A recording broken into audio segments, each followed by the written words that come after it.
चीन की न्यूक्लियर वाली बुलेट ट्रेन अभी पटरी पर आने वाली है, लेकिन उधर यूक्रेन की राजधानी कीव फिर दहल रही है। रूसी मिसाइलों ने शहर में कोहराम मचा दिया। डॉनबास में हमला करते करते अचानक रूसी मिसाइलों ने कीव को निशाना बनाना फिर शुरू कर दिया। डॉनबास यूक्रेन का दिल कहा जाता है और कैपिटल कीव यूक्रेन का दिमाग कहा जाता है। मतलब यूक्रेन के राष्ट्रपति जेलेंस्की के दिलो दिमाग पर अटैक के लिए व्लादिमीर पुतिन ने फाइनल कॉल ले लिया है।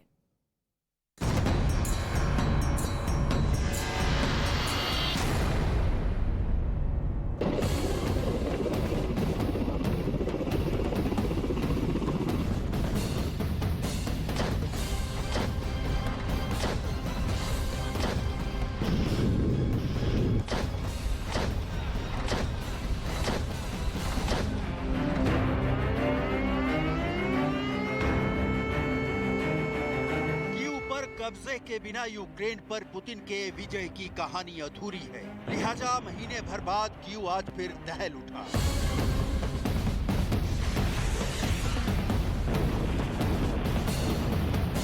कीव में एक के बाद एक 4 धमाके की आवाज सुनी गई। इन धमाकों के बाद चारों तरफ धुआं ही धुआं दिखाई दिया। रूसी मिसाइल अटैक से कैपिटल कीव में कोहराम मच गया। ये सुबह 4 धमाके यहाँ पर सुने गए हैं। जंग की शुरुआत में कीव टारगेट थी, लेकिन उसके बाद रूसी फौज यूक्रेन के दक्षिण फतह पर निकल गई थी और फिर दोबारा करीब महीने भर बाद कीव निशाने पर है।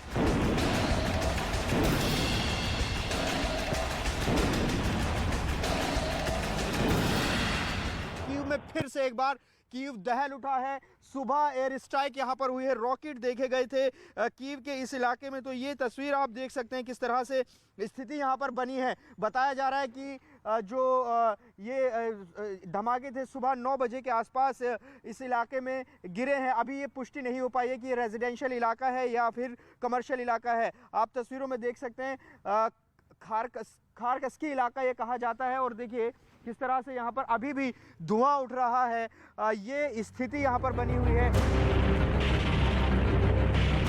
कीव का किला गिराने के लिए रूसी सेना कीव पर फिर से हमला करेगी या नहीं, ये फिलहाल साफ नहीं है। लेकिन कीव फिर से खौफ के साए में जीने के लिए मजबूर हो गया है।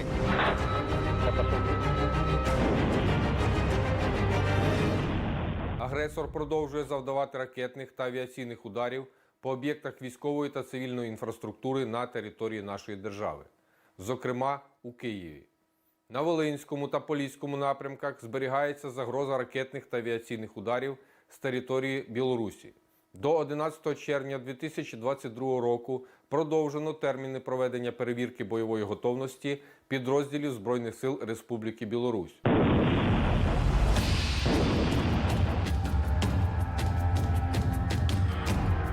लेकिन कीव का अटैक तो मामूली है।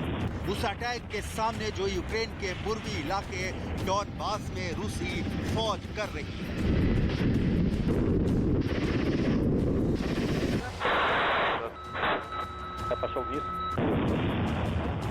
डॉनबास में भीषण युद्ध छिड़ा है। पुतिन ने फाइनल कॉल ले लिया है।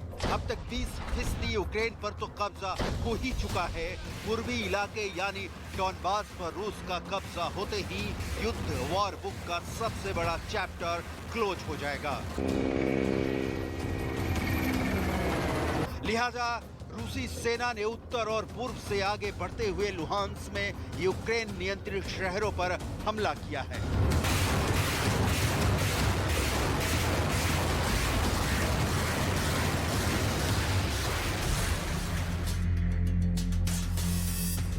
सेवरोडोनेत्स्क के उत्तर पश्चिम में क्रेमिना पर कब्जा कर लिया है और रुवीजने, पोपासना, लिसिचांस्क सहित शहरों पर बमबारी कर रही है। प्रेसिडेंट जेलेंस्की के सामने जवाब देने के विकल्प धीरे धीरे कम होते जा रहे हैं। वैसे भी डॉनबास में यूक्रेन के सैनिकों की संख्या काफी कम है और पुतिन की सेना को पता है कि यहाँ 8 साल पहले से अलगाववादी समूह फुल ऑन एक्टिव हैं।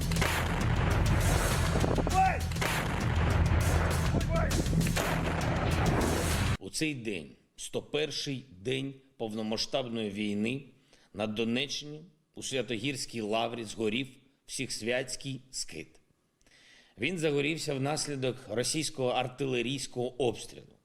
Вже далеко не першого удару по Лаврі. Ще у середу від російського обстрілу загинули 3 монахів Лаври. Богослужіння змушені проводити у підвалі. Гуркіт артилерії і прильоти російських снарядів у Лаврі постійні.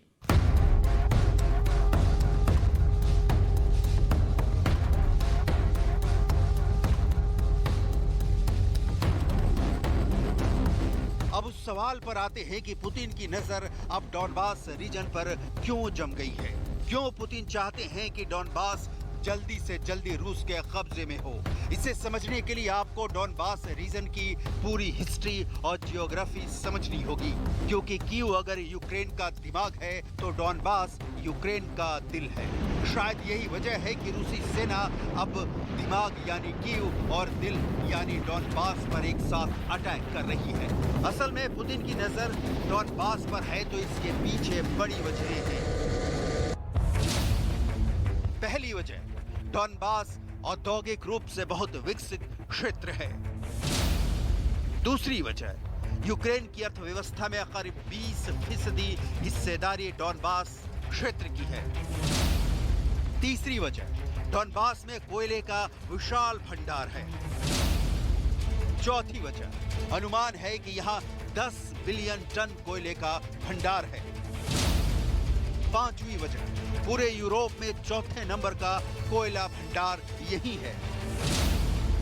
छठी वजह, डॉनबास के ज्यादातर लोग रूसी भाषा बोलते हैं, मतलब रूस को समर्थन मिलता है। सातवीं वजह को आपको पूर्वी यूक्रेन के भूगोल के जरिए समझना होगा। डॉनबास रीजन लुहांस्क और डोनेस्क के 2 छोटे इलाकों से मिलकर बना है। लुहांस्क का बड़ा हिस्सा रूस की सीमा से मिलता है। डोनेस्क के एक तरफ रूस है तो दूसरी ओर अज़ोव सी है। डॉनबास के दक्षिण में यूक्रेन की पोर्ट सिटी मारियोपोल है, जिस पर रूसी सेना कब्जा कर चुकी है। Ворог обстрілює позиції наших військ уздовж всієї лінії зіткнення із мінометів, ствольної та реактивної артилерії. Застосовує оперативно-тактичну та армійську авіацію. Основні зусилля зосереджує на Сєвєродонецькому та Бахмутському напрямках. За підтримки артилерії ворог веде штурмові дії в населеному пункті Сєвєродонецьк. Посилив угруповання за рахунок мобілізаційного ресурсу 2-го армійського корпусу. У місті тривають бої. युद्ध से ठीक पहले राष्ट्रपति पुतिन ने डॉनबास के दोनों क्षेत्रों लुहांस्क और डोनेस्क को स्वतंत्र क्षेत्र के रूप में मान्यता दी थी। अगर रूस दोनों बड़े क्षेत्रों को जीत लेता है तो ये पुतिन के लिए किसी उपलब्धि से कम नहीं होगा। रूस के लिए अगला कदम तब डॉनबास को खुद में शामिल करना होगा, ठीक वैसे ही जैसे रूस ने क्राइमिया के साथ 2014 में एक जनमत संग्रह के बाद किया था। यही वजह है कि 100 दिनों से ज्यादा से जारी युद्ध में अब तक रूसी सेना ने इस कदर भारी बमबारी नहीं की थी जैसा यूक्रेन का डॉनबास इलाके पर कब्जे के लिए कर रही है। कहा जा रहा है कि महायुद्ध में अब तक सबसे भीषण युद्ध डॉनबास में चल रहा है। Высокоточными ракетами воздушного базирования нанесен удар по центру артиллерийской подготовки Вооруженных сил Украины в районе населенного пункта Стецковка Сумской области. В данном центре прибывшими иностранными инструкторами осуществлялось практическое обучение украинских военнослужащих эксплуатации и управления огнем 155 мм гаубиц М777. Также в районе Дачной Одесской области в результате ракетного удара уничтожен пункт дислокации иностранных наемников. रूसी फौज फुल एक्शन में है तो जेलेंस्की भी दावा कर रहे हैं कि सेवेरोडोनेस्क में जंग के दौरान यूक्रेनी जवानों ने रूसी सैनिकों को पीछे धकेल दिया है। यूक्रेन की सेना ने रूस पर बड़ा हमला बोला है। यूक्रेन के हमले में रूस के हेलीकॉप्टर को मार गिराया है। यूक्रेन ने डॉनबास में रूस के हेलीकॉप्टर तबाह कर दिए हैं। हालांकि युद्ध भूमि से जो तस्वीरें आ रही हैं वो इस बात की तस्दीक नहीं करती कि यूक्रेन रूस को पीछे धकेल रहा है, लेकिन युद्ध में इस तरह की बयानबाजी युद्ध नीति के तहत आती है।